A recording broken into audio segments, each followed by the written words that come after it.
perintahnya, berarti kalian harus melakukan apa yang ibu perintahkan, ya. Tapi jika ibu tidak menyebutkan kata oke, maka kalian tidak perlu melakukannya. Paham? Paham. Siap? Siap. Ready? Ready. Oke, berdiri. Duduk. Konsentrasi. Konsentrasi dimulai. Oke, tangan ke atas. Oke, turunkan. Oke, pegang pundak teman. Yang semangat belajarnya ya. Yang semangat belajarnya ya. Kamu hebat banget. Kamu hebat banget. Semangat ya. Semangat ya. Oke, boleh duduk. Jangan dulu buat kita semua. Hari ini WK mau mengajak kalian untuk belajar materi yang baru. Materinya tentang apa? Coding dan kecerdasan artifisial. Coding dan kecerdasan artifisial. Yang akan kita pelajari hari ini adalah tentang berpikir komputasional. Coba, kalau dari kata-katanya komputasional kira-kira apa ya? Berpikir komputer katanya. Berpikir seperti komputer. Berpikir seperti komputer. Komputer cara berpikirnya sama tidak dengan kita? Tidak. Berpikir komputasional itu berpikirnya seperti komputer.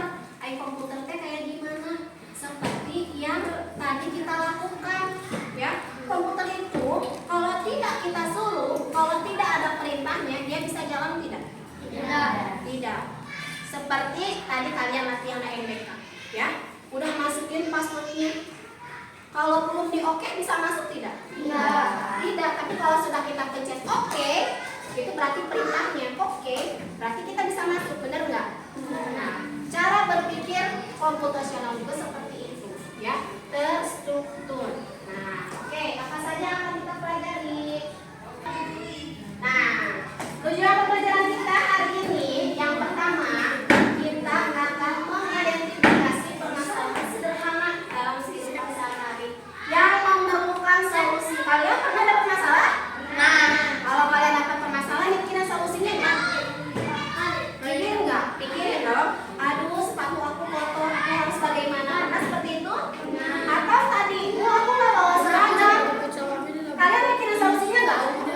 Berarti aku harus bagaimana? Nah, nanti kita akan belajar ya. Kemudian yang kedua, memahami prinsip berpikir komputasional. Dan yang ketiga, menerapkan prinsip berpikir komputasional untuk memecahkan masalah dalam kehidupan sehari-hari. Coba perhatikan gue, Pak. Kita kan punya anak ya? Ya, anak gue ada berapa? Dua. Ada dua, ya. Terus tadi teh pas mau berangkat, anak ibu teh bilang gini ke ibu, enggak, Dede pengen makan roti, gitu, ya. Roti apa? Roti lapis itu yang biasa dikasih selai, ya. Nah, berarti kan mereka harus berpikir nih ya, anak ibu pengen roti, berarti apa yang harus ibu lakukan? Membeli roti. Membeli roti, ya. Membeli selai. Terus apa lagi? Membeli selai. Terus apa lagi? Membuatnya. Apakah cukup membeli roti, membeli selai langsung membuatnya? Tidak. Ada lagi yang harus diperlukan nggak? Seres, toppingnya. Kenapa? Menyajikannya, ya. Berarti yang dipikirin kan berarti harus ada bahannya ya.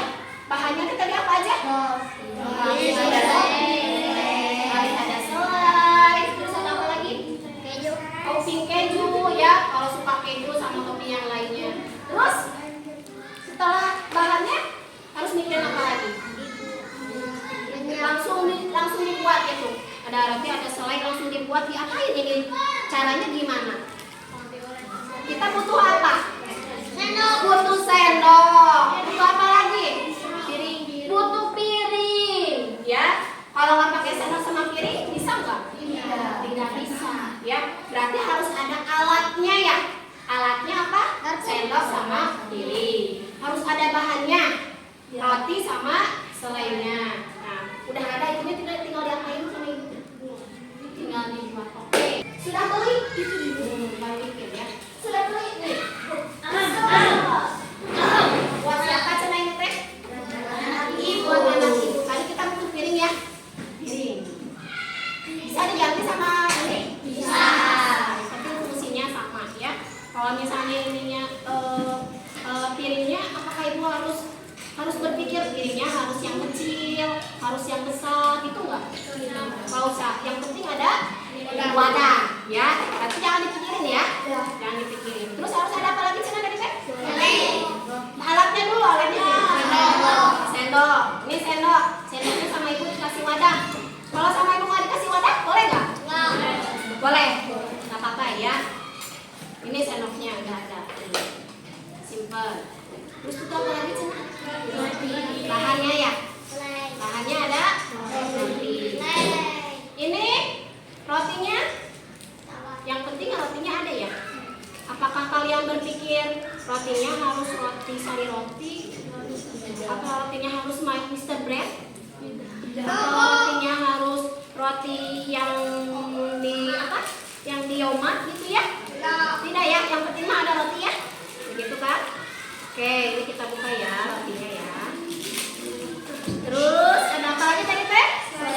Selai. Ini selainya rasa apa? Strawberry. Rasa strawberry. Kenapa gue kan milih strawberry? Karena anak ibu senangnya rasa strawberry, ya. Jadi kalau nggak rasa strawberry teh nggak mau katanya gitu, ya. Pengennya rasa strawberry gitu. Nih udah ada. Terus karena ibu biar bersih, jadi ibu pakai sarung tangan, ya. Oke. Sekarang udah ada rotinya, udah ada bahannya. Tinggal diapain ya? Buat. Gimana cara membuatnya? Gimana Esa, boleh yang keras suaranya? Nasar. Gimana Nasar caranya? Keluarkan roti dari wadah. Simpan ke suatu tempat. Terus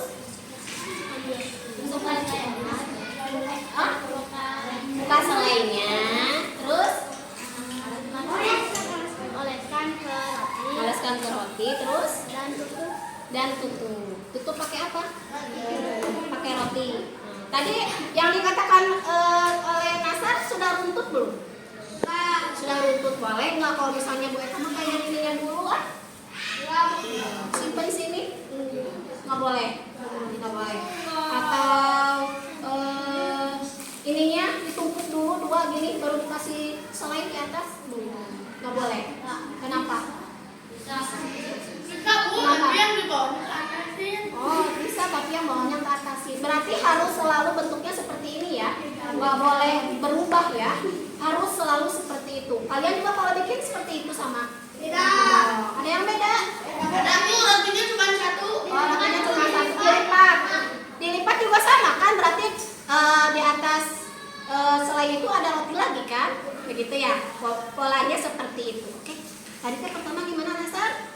Ambil rotinya, simpan di wadah gitu. Terus buka selainya, terus dioles. Kita oles ya. Lalu ditutup dengan roti lagi. Nih, kita udah oles. Terus tutup dengan roti lagi. Nah, seperti ini bentuknya. Sudah bisa dinikmati. Alhamdulillah kalian sudah bantu ibu ya untuk membuat roti lapis. Buat siapa ini Teh Cina? Buat anak ibu yang paling kecil namanya Dede Ija ya. Ini ibu masukin lagi ya ke tempatnya ya. Ibu ucapkan terima kasih karena kalian sudah bantu ibu bikin roti lapis buat Dede Ija ya. Nah, tadi itu sebenarnya ibu mengajak kalian untuk berpikir komputasional. Ya, secara tidak langsung kalian tadi menjawab pertanyaan ibu itu kalian sedang berpikir komputasional. Seperti apa? Pertanyaan ibu. Nadanya adalah nada ala kesuka hati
sudah Ibu jelaskan ya, komputer itu harus tahu langkah-langkahnya, ya, harus dikasih perintah dulu, baru dia bisa jalan. Kalau tidak dikasih perintah dia tidak akan bekerja, ya.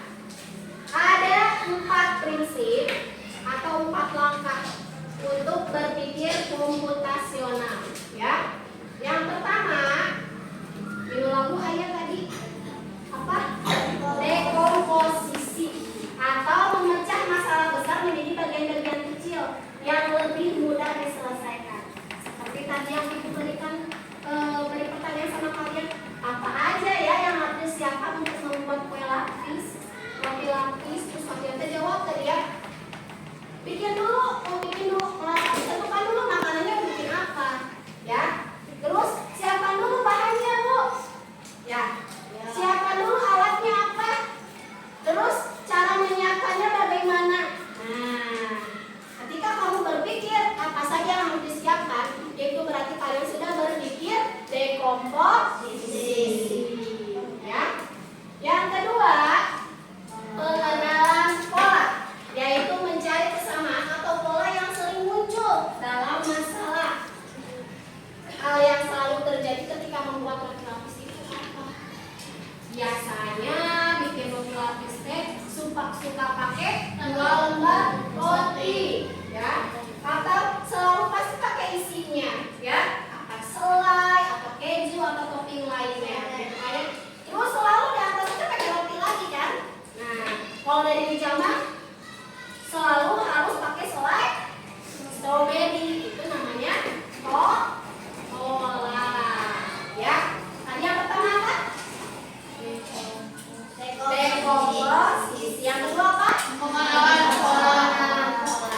Nah, yang ketiga namanya abstraksi atau mengambil inti masalah dan mengabaikan detail yang tidak penting. Jadi yang pentingnya apa nih kalau kita bikin roti? Ya tentu saja bahannya dulu kan harus disiapin. Terus pasti si rotinya harus dioles, gitu kan? Terus ditutup, terus disajikan. Yang tidak pentingnya apa? Kita tidak perlu memikirkan warna piringnya apa, ya. Sendoknya harus bentuknya bagaimana, atau merek selainya harus bagaimana, ya. Tidak usah dipikirin yang kayak gimana, ya.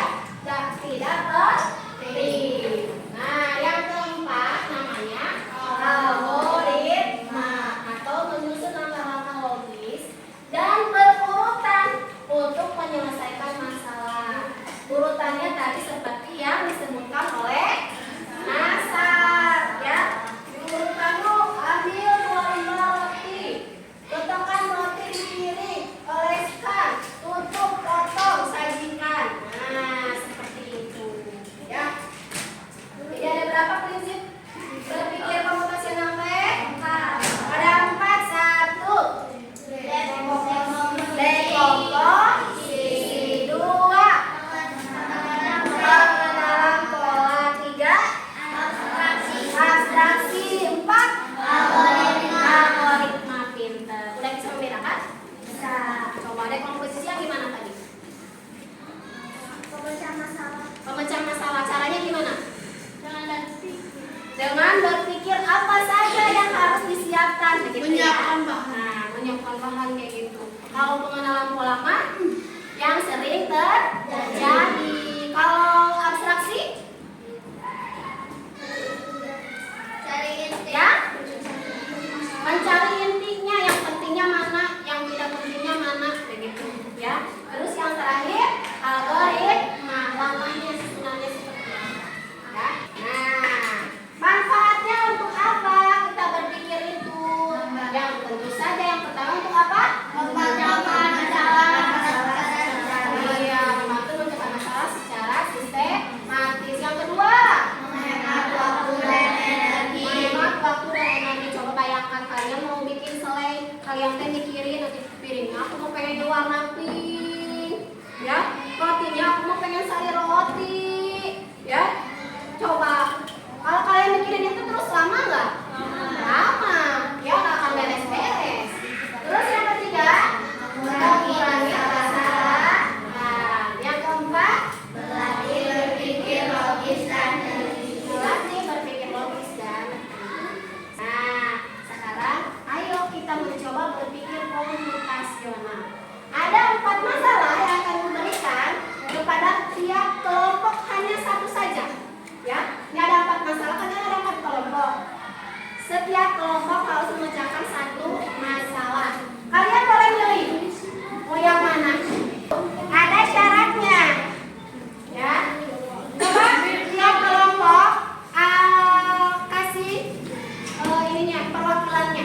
Kelompok 1, 2, 3, dan 4. Dengarkan. WK punya permainan. Oh, itu mau yang bersusu. Ya, dengerin. Ini dadunya ada ekspresi-ekspresi ya, yang harus kalian susun sesuai dengan kartu ekspresi ini. Nah, siapa yang paling cepat menyusun, dia boleh memilih masalahnya mau yang mana. Oke? Siap? Nanti kalau yang udah selesai langsung gitu ya. Oke? Siap? Kalau yang udah selesai langsung gitu ya. Jadi dulu. Acak dulu. Sep. Ayo.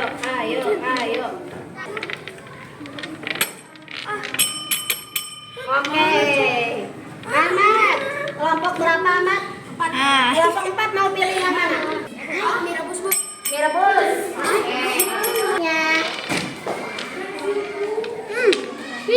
Nah. Hai, salah. Wah, yang terapis, betul. Terapis mau yang mana terapis? Yang mana? Berangkat ke sekolah. Oke. Ini terapis. Silakan didiskusikan.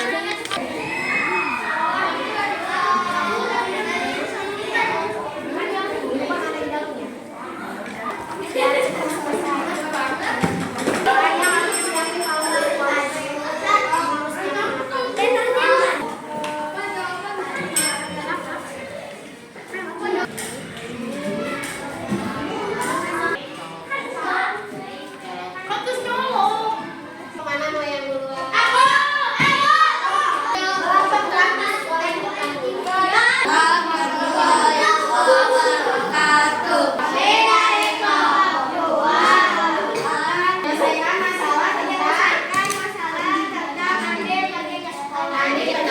Sekarang pengalamannya, algoritmanya gimana? Sekian dari kelompok kami. Wassalamualaikum warahmatullahi wabarakatuh. Konsentrasi. Oke, duduknya yang betul dong. Tadi alhamdulillah kalian sudah mempresentasikan ya dari setiap masalah yang sudah ibu berikan. Alhamdulillah semuanya sudah hampir mendekati benar semua ya. Sekarang kita buat kesimpulannya. Nah, kesimpulannya apa sih? Ternyata berpikir komputasional itu bisa membantu kita dalam menyelesaikan masalah dengan cara yang teratur dan cepat. Caranya adalah dengan memecah masalah. Memecah masalahnya kayak gimana? Kayak tadi dipiringin, harus ditentukan dulu alatnya apa, bahannya apa, sama-samanya bagaimana, gitu kan? Terus harus mencari pola. Polanya kayak tadi yang mau apa? Kelompoknya terapis, terus ke sekolah, polanya gimana? Ya bangun tidur harus jam 5, gitu kan? Sarapannya akunya harus sama roti. Nah itu pola ya. Terus mengambil hal yang penting. Kayak tadi yang mau mencuci baju, apakah penting mencari merek deterjennya? Tidak. Apakah penting harus tahu di mana belinya? Apakah penting embernya harus warna apa? Tidak. Yang penting mah kita mau nyuci gitu kan? Ini yang lainnya. Dan yang terakhir membuat langkah-langkah dengan jelas. Dengan begitu kita bisa menemukan solusi yang tepat dalam kehidupan sehari-hari. Oke, sekarang ibu mengajak kalian untuk menguji pemahaman kalian ya. Ada games soal. Nanti soalnya 1, 2, 3, 4 gitu ya. Soal yang pertama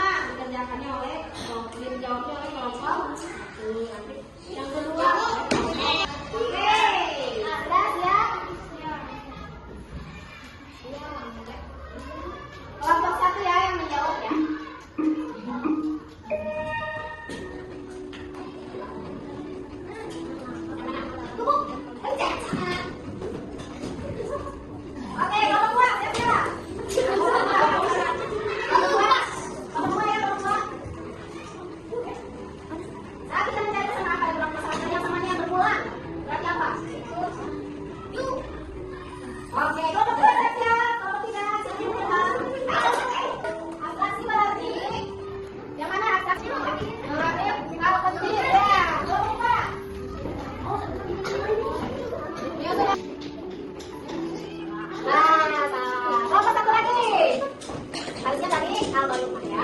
Jika ingin membuat kue, oke, kelompok dua.